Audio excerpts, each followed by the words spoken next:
नमस्कार विद्यार्थी मित्रांनो, मी सचिन कोकणे. आपण आपल्या इयत्ता 8वीच्या सामान्य विज्ञान या विषयातील प्रकरण क्रमांक 1 अभ्यासत आहोत.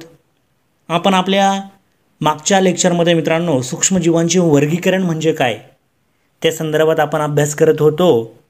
त्यातील आपण घटक 1 सूक्ष्मजीव आणि या सूक्ष्मजीवांतील आदी केंद्रकी घटक तो म्हणजे जीवाणू याचा आपण अभ्यास केला होता. त्याचा आकार असेल किंवा त्याचं जे वेगवेगळं स्वरूप आहे मित्रांनो, या सगळ्या गोष्टींचा आपण आपल्या मागच्या लेक्चरमध्ये अभ्यास केला होता. आज मित्रांनो आपण उरलेले जे सूक्ष्मजीव आहेत आणि त्यांचं वर्गीकरण अभ्यासणार आहोत. त्याच्यामध्ये वेगवेगळ्या प्रकारचे घटक कोणते कोणते आहेत ते आपल्याला अभ्यासायचे आहेत. त्याच्यामध्ये आदिजीव आहेत, कवके आहेत, शैवाल आहे. या प्रकारचे जे वेगवेगळे घटक आहेत त्या घटकांचा आपल्याला आज अभ्यास करायचा आहे.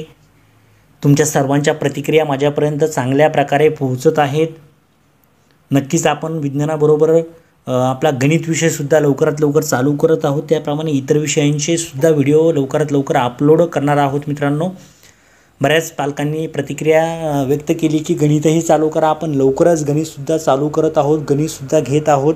आपल्या चॅनेलवरती तुम्हाला गणिताचा अभ्याससुद्धा मिळत राहील. तर पहा मित्रांनो, या ठिकाणी आपल्याला म्हटल्याप्रमाणे पहा, या ठिकाणी 2 नंबरचा जो सूक्ष्मजीव आहे त्याच्यामध्ये म्हटले आदिजीव म्हटलेले, त्याचा आपण प्रोटोझोआ असे म्हणतो. काय म्हणतो मित्रांनो? प्रोटोझोआ असे म्हणतो.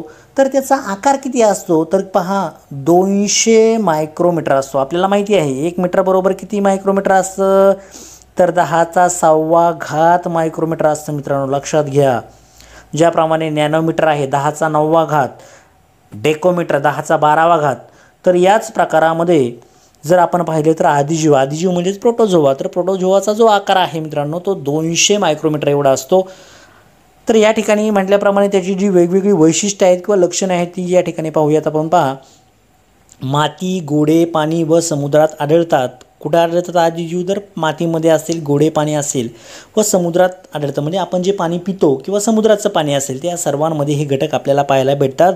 काही इतर सजीवांच्या शरीरात राहतात व रोगास कारणीभूत ठरतात. पहा, हे जे आदिजीव आहेत मित्रांनो बऱ्याचदा इतर प्राण्यांच्या शरीरात मध्ये सुद्धा राहायचं काम करतात.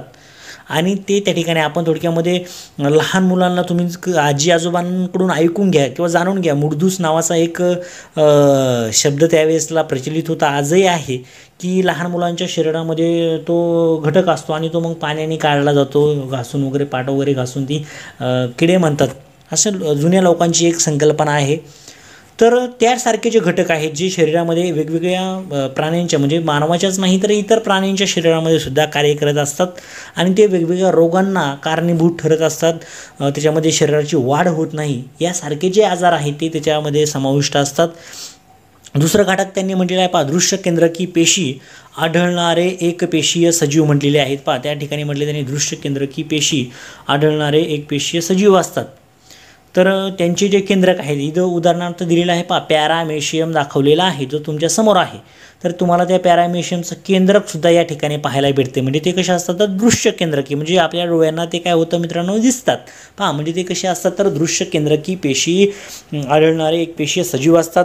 प्रोटोझोआच्या पेशी रचना, हालचालींचे अवयव, शोषण पद्धती यांत विविधता आढळते. पहा, काय म्हटलेलं आहे त्यांनी? पहा, प्रोटोझोआच्या पेशीरचना जर आपण पाहिल्या तर या पेशीरचना असेल किंवा हालचालींचे अवयव, पोषण पद्धती यांत काय होते मित्रांनो? विविधता आढळते. जर वेगवेगळ्या प्रकारची जी विविधता आहे ही विविधता आपल्याला त्या ठिकाणी पाहायला भेटते. म्हणजे प्रोटोझोआंच्या पेशीरचना असतील, हालचालींचे अवयव असतील किंवा पोषण पद्धती असतील यात विविधता आढळते. 4 नंबरचा महत्त्वाचा मुद्दा दिलेला आहे, म्हणजे प्रजनन द्विखंडन पद्धतीने होते. आता द्विखंडन पद्धत म्हणजे काय, जी तुम्हाला मागच्या लेक्चरमध्ये सुद्धा मी सांगितलेली होती. द्विखंडन म्हणजे काय? समजा हा अमिबा आहे, या अमिबाचं द्विखंडन होतं म्हणजे या अमिबापासून दुसरे 2 अमिबा तयार होणार, 2 अमिबांपासून पुढचे 2 अमिबा तयार होतील किंवा 2 म्हणजे याच्यापासून 2च होणार असं नाही, तर याच्यापासून असंख्य विखंडन होणार. याचं थोडक्यामध्ये काय होतं तर याचं सांगायचं म्हटलं तर काय होतं, त्याची कोणती द्विखंडन म्हणतो आपण त्याला, तर हे द्विखंडन आपल्याला त्या ठिकाणी पाहायला भेटतं. म्हणजे एकापासून कितीतरी त्या ठिकाणी आपल्याला अमिबा पॅरामेशियम तयार झाल्याचं पाहायला भेटेल या ठिकाणी सांगितल्याप्रमाणे. म्हणजे काय म्हटलं त्यांनी तर अमिबा आणि पॅरामेशियममध्ये या ठिकाणी उदाहरणंसुद्धा दिलेली आहेत पहा. तर त्यांनी उदाहरण म्हटलेलं आहे पहा, कोणती पद्धत असते मित्रांनो विखंडनाची किंवा प्रजननाची कोणती पद्धत असते मित्रांनो, द्विखंडन पद्धत आपल्याला त्या ठिकाणी पाहायला भेटते. म्हणजे एका घटकापासून अनेक घटक त्या ठिकाणी विखंडित होतात. म्हणजे ज्याप्रमाणे एक घटक असेल तर एकापासून 2 होतील, 2पासून 4 होतील. म्हणजे ही जी क्रिया आहे ती विखंडनाची क्रिया, म्हणजे त्याचं काय होतं भाग तयार होतं, म्हणजे याचे 2 भाग तयार होतात आणि त्याच्यापासून त्याचं विखंडन होतं. अशा पद्धतीने आपल्याला त्याचं द्विखंडन पाहायला भेटतं. पुढचा मुद्दा त्याची उदाहरणं दिलेली आहेत पहा मित्रांनो. अमिबा पॅरामेशियम हे कुठं असतात तर गढूळ पाण्यात आढळतात, स्वतंत्र जीवन जगतात. कुठं असतात अमिबा आणि पॅरामेशियम तर गढूळ पाण्यामध्ये असतात. तुम्हाला माहिती असेल गढूळ पाणी कशा पद्धतीचं असतं, त्याच्यामध्ये यांचं वास्तव्य असतं मित्रांनो. दुसरं त्यांनी म्हटलेलं आहे पहा, एंटामिबा हिस्टोलिटिका हे कशामध्ये असतात तर त्यांनी म्हणलेलं आहे, तुम्हाला सांगितल्याप्रमाणे काय म्हटले त्यांनी, आमांश होण्यास कारणीभूत. आमांश हा एक प्रकारचा आपण त्याला आजार म्हणू शकतो. वेगवेगळ्या प्रकारचे त्याच्यामध्ये बदल आपल्याला पाहायला भेटतात. तर हा जो एंटामिबा हिस्टोलिटिका आहे तर त्यासाठी तो आमांश तयार करण्यासाठी कारणीभूत असतो. त्याचप्रमाणे पुढचा जो महत्त्वाचा घटक आहे मित्रांनो त्याला प्लाझ्मोडियम व्हायवॅक्स असे म्हणतात.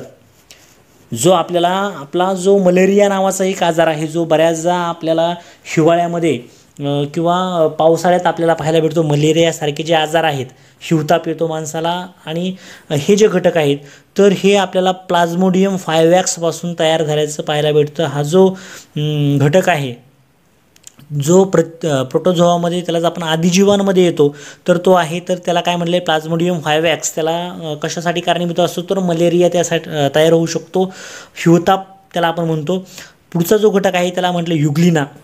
तर हा युग्लिना काय असतो मित्रांनो, स्वयंपोषी आहे पहा. त्या ठिकाणी म्हटलेलं आहे, काय म्हटले त्यांनी, आदिजीव आहेत आणि त्याच्यामध्ये आपल्याला दोन्ही प्रकारचे घटक पाहायला भेटतात. ज्याप्रमाणे आदी केंद्रकी आणि दृश्य केंद्रकी आपण म्हटलं होतं पहा, तर त्याच्यामध्ये हे कशा पद्धतीने असतात तर दृश्य केंद्रकी पद्धतीचे असतात. ओके, तर त्याच्यामध्ये युग्लिना कसा असतो मित्रांनो, स्वयंपोषी असतो, स्वतःचं अन्न काय करतो मित्रांनो, स्वतः तयार करतो. त्याचप्रमाणे अजून उदाहरणं दिलेली आहेत, त्याच्यामध्ये त्यांची केंद्रक आपल्याला पाहायला भेटतात. त्याच्यामध्ये एंटामिबा सुद्धा आपल्याला या ठिकाणी पाहायला भेटतोय. पुढचा महत्त्वाचा घटक आहे मित्रांनो फंगी, जो ऑलरेडी आपण पाहिला होता, त्याचा पुन्हा अभ्यास तुम्हाला आलेला आहे, जो या ठिकाणी सुद्धा आहे. कवके आपण त्याला म्हणतो, फंगी म्हणतात, काही जण फंगायसुद्धा म्हणतात पहा. तर त्याचा आकार जर पाहिला मित्रांनो अतिशय लहान आकार आहे. जर पाहिला तर 10 मायक्रोमीटर, म्हणजे 1 मायक्रोमीटर बरोबर किती आहे तुम्हाला माहिती असेल सगळ्यांना, किंवा 10⁻⁶ असतो. म्हणजे 1 मीटर बरोबर जर आपण पाहिलं 1 मीटर बरोबर 10⁻⁶ मायक्रोमीटर असतो. तर आपल्याला जर 1 मायक्रोमीटरची किंमत काढायची असेल 10⁻⁶ घटक म्हणजे 0.000 असे 5 शून्य घेऊन मग 1 घ्यावा लागतो. म्हणजे एवढा लहान, जो आपल्या डोळ्यांना सुद्धा दिसत नाही एवढा त्याचा लहान आकार असतो. तर त्याचा आकार म्हणजे 10 मायक्रोमीटर ते 100 मायक्रोमीटरच्या दरम्यान आपल्याला पाहायला भेटतो. तर त्याच्यामध्ये कोणते कोणते घटक असतात तर त्यांनी म्हटलंय कुजणारे पदार्थ, वनस्पती व प्राण्यांची शरीरे, कार्बनी पदार्थ यामध्ये आढळतात. म्हणजे हे कशावरती अवलंबून असतात तर कुजणारे जे पदार्थ असेल, म्हणजे कवके जी त्याच्यावर अवलंबून असतात, तर कुजणारे घटक असतात. वनस्पती व प्राण्यांची शरीरे असतात, ज्यांचं विघटन होतं. कार्बनी पदार्थ यांमध्ये आढळतात, जे आपण मागच्या लेक्चरमध्ये तुम्हाला मी भाकर किंवा भाकरीचं उदाहरण दिलं होतं, ज्याच्यावरती कवके किंवा बुरशी कशा पद्धतीने साचते आपण याचा अभ्यास केला. दुसरा मुद्दा तुम्हाला मित्रांनो दिलेला आहे तो म्हणजे दृश्य केंद्रकी एकपेशीय सूक्ष्मजीव. कवकाच्या काही प्रजाती डोळ्यांनी दिसतात पहा, याच्या काही प्रजाती आपल्या डोळ्यांनी सुद्धा दिसू शकतात. त्यांनी म्हटले दृश्य केंद्रकी एकपेशीय सूक्ष्मजीव कवकाच्या काही प्रजाती, म्हणजे ठराविक प्रजाती आहेत ज्या आपल्या डोळ्यांना सुद्धा दिसतात. म्हणजे थोडक्यात बुरशी आलेली आहे, आपण बुरशी आल्याचं आपल्याला दिसतं लगेच डोळ्यांना. पुढचं म्हटलेलं पहा, त्यांनी म्हटलेलं आहे मृतोपजीवी असून कार्बनी पदार्थांपासून अन्न पोषण करतात पहा. हे कसे असतात तर मृतोपजीवी आहेत, आणि जे कार्बनी घटक आहेत त्याच्यापासून काय करतात, स्वतःचं अन्न शोषण करतात, म्हणजे स्वतः दुसऱ्याकडून अन्न तयार करतात. ते मृतोपजीवी घटकांवरती अवलंबून असतात. म्हणजे ते कोण आहेत, परपोषी आहेत. 4 नंबरचा मुद्दा दिला आहे तुम्हाला, प्रजनन लैंगिक पद्धतीने आणि द्विखंडन व मुक्लायन अशा अलैंगिक पद्धतीने होते पहा. म्हणजे यामध्ये दोन्ही प्रकारचं त्या ठिकाणी प्रजनन असतं, म्हणजे त्यालाच आपण लैंगिक पद्धत म्हणतो. आणि दुसरं म्हणजे द्विखंडन, म्हणजे एकाच घटकापासून दुसरी 2 घटकं त्या ठिकाणी तयार होतात. तर ती जी द्विखंडन पद्धत आहे ती खंडनसुद्धा त्या ठिकाणी तयार झाल्याचं आपल्याला पाहायला भेटतं. किंवा थोडक्यात सांगायचं म्हटलं तर जे नवीन नवजात बालक आहे ते कशा पद्धतीने तयार होतं, तर त्या ठिकाणी लैंगिक पद्धतीने त्यांची निर्मिती होत असते. तर ते प्रजननाची जी क्रिया आहे त्या दोन्ही प्रकारच्या क्रिया, लैंगिक पद्धत आणि द्विखंडन पद्धत किंवा ती तिसरी पद्धत मुकुलायन म्हणतो आपण त्याला, अशा सर्व प्रकारच्या म्हणजे लैंगिक आणि अलैंगिक अशा दोन्ही पद्धतीने त्या ठिकाणी त्यांचं काय होतं मित्रांनो, प्रजनन होतं, त्यांची निर्मिती होते. त्यामध्ये वेगवेगळे घटक तुम्हाला सांगितलेले आहे. त्याच्यामध्ये ईस्ट म्हटलं आहे, कॅन्डिडा म्हटलं आहे, आळंबी म्हटलेलं आहे. हे सर्व घटक त्या ठिकाणी आपल्याला पाहायला भेटतात मित्रांनो. या ठिकाणी तुम्हाला वेगवेगळी उदाहरणंसुद्धा दाखवली आहे. प्लाझ्मोडियम असे म्हटलेलं आहे पहा. पुढं आपण पाहूया की चौथा जो महत्त्वाचा घटक आपल्याला त्यांनी दिला आहे, आल्गी म्हणतो आपण त्याला शैवाले असे म्हणतात पहा. आल्गी म्हणजे काय तर शैवाल पहा. तर त्याचा आकारसुद्धा जवळपास वरती जेवढा आपण फंगीचा पाहिला होता किंवा फंगाईचा पाहिला होता कवकांचा, तेवढाच आकार याचा सुद्धा या ठिकाणी आपल्याला पाहायला भेटतो. ते कुठे वाढतात तर पाण्यात वाढतात पहा. शैवाल कुठे वाढतात तर शैवाल तुम्हाला माहिती असेल, साधारणतः बऱ्याच जणांना हिरवा आकार पाण्यावरती येताना दिसतो, विहिरीमध्ये जर पाहिलं असेल किंवा काही ठिकाणी पाणी साचलेलं असतं एखाद्या डबक्यामध्ये, तर ते जर पाहिलं तर त्याच्यावरती आपल्या हिरवट रंग आल्यासारखं दिसतं. मग ते काय असतं तर ते शैवालाचा प्रकार असतो, त्याला आल्गी असे म्हणतात पहा. ते कुठे वाढतात तर पाण्यामध्ये वाढतात. दुसरं म्हणले कसे असतात ते दृश्य केंद्रकी असतात, एकपेशीय असतात, स्वयंपोषी सजीव असतात. म्हणजे दृश्य केंद्रकी म्हणजे जे डोळ्यांना काय होतात दिसतात, एकपेशी म्हणजे एकाच पेशीपासून तयार झाले असतात, स्वयंपोषी म्हणजे स्वतःचे अन्न काय करतात ते स्वतः तयार करतात. त्याच्यामध्ये थोडक्यात हरितलवके असतात, जी हरितलवके काय करतात प्रकाश संश्लेषणाने स्वतःचे अन्न तयार करतात. जे तुम्हाला इथे दिलेलं आहे पहा समोर, काय म्हटले, पेशीतील हरितलवकाच्या सहाय्याने प्रकाश संश्लेषण करतात. म्हणजे हरितलवकांचं कार्यच ते आहे की प्रकाश संश्लेषण करून अन्न तयार करणे. तर ते करण्याचं काम करतात. पुढे त्यांनी म्हटले क्लोरेला क्लॅमिडोमोनास म्हटलेलं आहे. शैवालांच्या थोड्या प्रजाती एकपेशीय आहेत, तर इतर सर्व शैवाले बहुपेशीय असून नुसत्या डोळ्यांनी दिसतात. ते आपल्या काय होतात मित्रांनो, आपल्या डोळ्यांना ती पाहायला भेटतात पहा. शैवालांच्या थोड्या प्रजाती एकपेशीय आहेत, तर इतर सर्व शैवाले कशी असतात मित्रांनो, बहुपेशीय असून नुसत्या काय होतात मित्रांनो, आपल्या डोळ्यांनी सुद्धा त्यांना आपण काय करू शकतो, पाहू शकतो. त्याची उदाहरणंसुद्धा आपल्या डोळ्यासमोर दिलेली आहे. त्याच्यामध्ये वेगवेगळी उदाहरणं आपल्याला पाहायला भेटतात. सॅक्रोमायसिस म्हणून घटकसुद्धा तुमच्यासमोर या ठिकाणी दाखवलेला आहे. पुढचा घटक पाहूया मित्रांनो, जो 5 नंबरचा घटक तुम्हाला जो या ठिकाणी दिलेला आहे आणि सगळ्यात महत्त्वाचा या धड्यामधला शेवटचा घटक तुम्हाला या ठिकाणी दिलेला आहे, जो आपल्याला आता पाहायचा आहे तो म्हणजे विषाणू. आणि सगळ्यात घातक जर कोणता असेल मित्रांनो तर विषाणू हा आहे, हे तुम्हाला सगळ्यांना माहिती असेल, जो आपल्या डोळ्यांना दिसत नाही. आता आपण याच्या आधीचे घटक पाहिले होते सगळे मायक्रोमध्ये होते पहा. मायक्रो म्हणजे काय तर 10चा 6वा घात होता मित्रांनो, 6वा घात. म्हणजे 6व्या घाताचं रूपांतर कसं असतं ते तुम्हाला मी थोडक्यात दाखवतो, जे पुढे तुम्हाला 12वी सायन्सला आहे, 11वीला आहे. ते कसं असतं 10चा 6वा घात म्हणजे काय, तर हे मायक्रोमीटरमध्ये केलं आहे. तर 1 मायक्रोमीटर बरोबर जर आपण पाहिलं तर 0 पॉईंट आपल्याला घ्यावं लागतं, 0.0000 असे किती झाले 5, आणि पुढं त्यानंतर मग तुम्हाला 1 घ्यावा लागतो. म्हणजे एवढ्या लहान आकाराचे हे कशामध्ये झाले, मायक्रोमीटरमध्ये झाले. एवढा लहान आकार आपल्या डोळ्यांना दिसतो का, नाही दिसत. म्हणजे एवढा आकार यांचा वरती दिलेल्यांचा आपल्याला पाहायला भेटतो, किंवा आल्गी असेल, शैवाले असेल, बाकीचे जे घटक आहेत कवके असतील यांचा आकार आहे. पण त्यांच्या तुलनेमध्ये जर आपण विषाणू घेतला मित्रांनो, या ठिकाणी दिलेला विषाणू, तर विषाणूचा आकार अतिशय लहान आहे. त्या या ठिकाणी सांगितल्याप्रमाणे पहा, नॅनोमीटर म्हणजे काय मित्रांनो, जर आपण याचा आकार पाहिला तर या शून्याच्या पुढं तुम्हाला 8 शून्य लावावं लागतील, 2 3 4 5 6 7 आणि 8 शून्य लावशाल, त्यानंतर 1. म्हणजे एवढा लहान आकार, म्हणजे एकच याची जर व्हॅल्यू आपण जर पाहिली तर ती त्या ठिकाणी आपल्याला पाहायला भेटते. म्हणजे एवढा लहान आकार आपल्याला त्या ठिकाणी मित्रांनो पाहायला भेटू शकतो पहा. तर एवढा लहान आकार तुम्हाला त्या ठिकाणी पाहायला भेटू शकतो. तुम्हाला एवढा लहान आकार हा विषाणूंचा असतो. म्हणजे विषाणू तेवढेच काय आहेत मित्रांनो, धोकादायक आहेत पहा. तर या ठिकाणी दिल्याप्रमाणे पाहूया, विषाणूंना सामान्यतः सजीव मानले जात नाही किंवा ते सजीव निर्जीवांच्या सीमारेषेत आहेत असे म्हणतात. मात्र त्यांचा अभ्यास सूक्ष्म जीवशास्त्रात मायक्रोबायोलॉजीमध्ये केलेला आहे मित्रांनो, केला जातोय. ते कसे आहेत मित्रांनो, निर्जीवांच्या सीमारेषेत आहेत असे म्हणतात. म्हणजे ते यांचा आकार अतिशय लहान आहे जर खरं जर पाहिलं तर त्या ठिकाणी मी क्लोरेला म्हटलेलं आहे. त्यानंतर टोमॅटोवरती असणारा जो विल्ट विषाणू आहे, जो आपल्याला दिसून येत नाही. टोमॅटोवरती सुद्धा विषाणू असतात. टोमॅटोच काहीतरी इतर ज्या भाज्या असतील, भाज्यापाल्या वगैरे आपल्याला म्हणतो, जे आपण चांगल्या प्रकारे खात सुद्धा असतो, तर त्याच्यावरती सुद्धा बरेचसे विषाणू सुद्धा असतात, आपल्याला दिसत सुद्धा नाही. आपण जर ऑब्झर्वेशन जर केलं असेल, निरीक्षण जर केलं असेल तर पहा, तर पहिला जो मुद्दा आपल्याला महत्त्वाचा त्यांनी सांगितलेला आहे की त्यामध्ये म्हटलेलं आहे पहा, मात्र त्यांचा अभ्यास सूक्ष्म जीवशास्त्रामध्ये केला जातो, त्यालाच आपण मायक्रोबायोलॉजी असे म्हणतात. पहा, मायक्रोबायोलॉजी या ठिकाणी दिलेला आहे. पहा, मायक्रोबायोलॉजीमध्ये त्याचा अभ्यास केला जातो.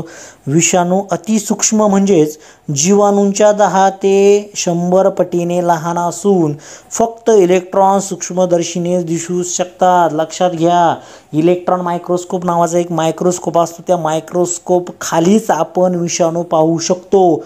ज्याप्रमाणे जीवाणू आपण इतर ठिकाणी सुद्धा म्हणजे मायक्रोस्कोपच्या खाली पाहू शकत होतो, परंतु याला लागतोय तो इलेक्ट्रॉन मायक्रोस्कोपच लागतो, ज्याला इलेक्ट्रॉन सूक्ष्मदर्शक म्हणतात. आपण पाहिलं पहा, 0.000000 अशा 8 शून्य घेऊन एन 1 असतो.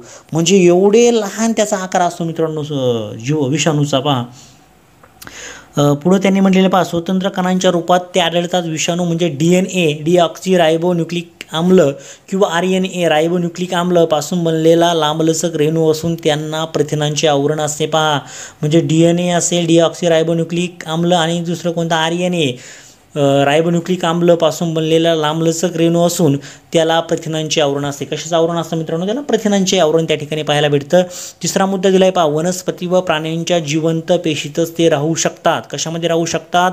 वनस्पती व प्राण्यांच्या जिवंत पेशीतच ते राहू शकतात व या पेशींच्या मदतीने विषाणू स्वतःची प्रथिने बनवितात व स्वतःच्या असंख्य प्रतिकृती निर्माण करतात. त्यानंतर यजमान पेशींना नष्ट करून या प्रतिकृती मुक्त होतात व मुक्त विषाणू पुन्हा नव्या पेशींना संसर्ग करतात. पहा, संसर्ग म्हणजे काय? एकापासून अनेकांना होतो, त्याला संसर्ग म्हणतात. तर याचे स्प्रेडिंग कसं होतं मित्रांनो? पहा, तुम्हाला या ठिकाणी दिलेलं आहे, वनस्पती व प्राण्यांच्या जिवंत पेशीतच ते राहू शकतात. पहा, कशामध्ये राहतात? म्हणजे आपल्या सुद्धा शरीरामध्ये, म्हणजे काही जे आजारी पेशंट असतात त्यांच्या शरीरामध्ये बऱ्याचदा व्हायरस आपण त्याला म्हणतो, वेगवेगळे आजार होतात. तर हे आजार म्हणजे काय तर मित्रांनो, त्याला विषाणू असे म्हणतात. पहा, तर वनस्पती व प्राण्यांच्या जिवंत पेशीतच ते राहू शकतात व या पेशींच्या मदतीने विषाणू स्वतःची प्रथिने बनवितात व स्वतःच्या असंख्य प्रतिकृती काय करतात? निर्माण करतात त्यांना. आणि दुसरी गोष्ट म्हणजे ते काय करतात? त्यानंतर यजमान पेशींना ते नष्ट करून, म्हणजे समजा एखादा घटक मेन आहे, तो काय करतो? दुसरे विषाणू तयार करतो. म्हणजे एक विषाणू आहे, त्याच्यापासून नवीन विषाणू तयार होतात. मग हे नवीन विषाणू काय करतात? म्हणजे समजा हा विषाणू आहे, हा विषाणू दुसरे नवीन घटक तयार करतो. मग हे नवीन झालेले काय करतात? त्यांचा जो यजमान आहे, ज्यांच्यापासून ते तयार झालेत, त्यांना काय करतात? नष्ट करतात आणि स्वतःची प्रतिकृती काय करतात मित्रांनो? तयार करतात, निर्माण करतात. त्यानंतर यजमान पेशींना नष्ट करून या प्रतिकृती मुक्त होतात व मुक्तच विषाणू पुन्हा नव्या पेशींना काय करतो? संसर्ग करतात. म्हणजे याच्यापासून पुन्हा दुसरे 2 तयार होतील किंवा 4, 10 काय असतील ते त्या ठिकाणी तयार झाल्याचं आपल्याला पाहायला भेटतं. आणि त्यांचा जो यजमान असतो, म्हणजे ज्याच्यापासून ते तयार होतात, त्यांना ते काय करतात? नष्ट करतात मित्रांनो. पहा, अशा पद्धतीने त्याचं वर्गीकरण आपल्याला वेगवेगळे विषाणू पुढे त्या ठिकाणी संसर्ग म्हणजे त्याच्यामध्ये त्याची वाढ होत राहते. आपल्याला माहिती आहे संसर्ग म्हणजे काय? तर एकापासून अनेकांना होणे, संसर्ग त्याला आपण म्हणतो.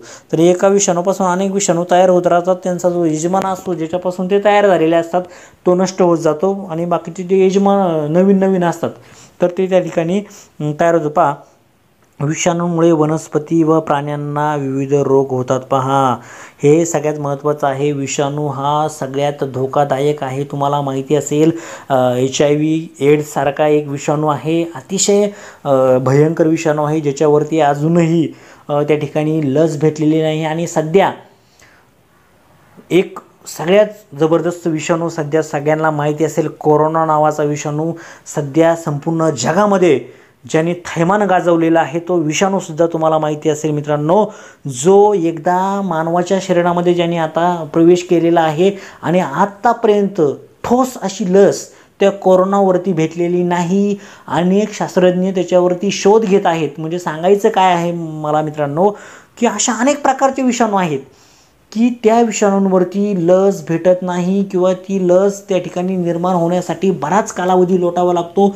एड्स विषाणू आहे त्या ठिकाणी, HIV एड्स नावाचा, त्याच्यावरती अजूनसुद्धा लस भेटलेली नाही. त्याचप्रमाणे आता कोरोनाने थैमान गाजवलं आहे, कोरोनावरती हे अजून लस नाही. म्हणजे अशा प्रकारचे जे घटक आहेत ते आपल्याला या विषाणूमध्ये पाहायला भेटतात मित्रांनो. म्हणजे अशा वेगवेगळ्या प्रकारचे विषाणू त्या ठिकाणी आहेत. या ठिकाणी आपला जो पहिलं प्रकरण होतं मित्रांनो, ते पहिलं प्रकरण या ठिकाणी संपलेलं आहे.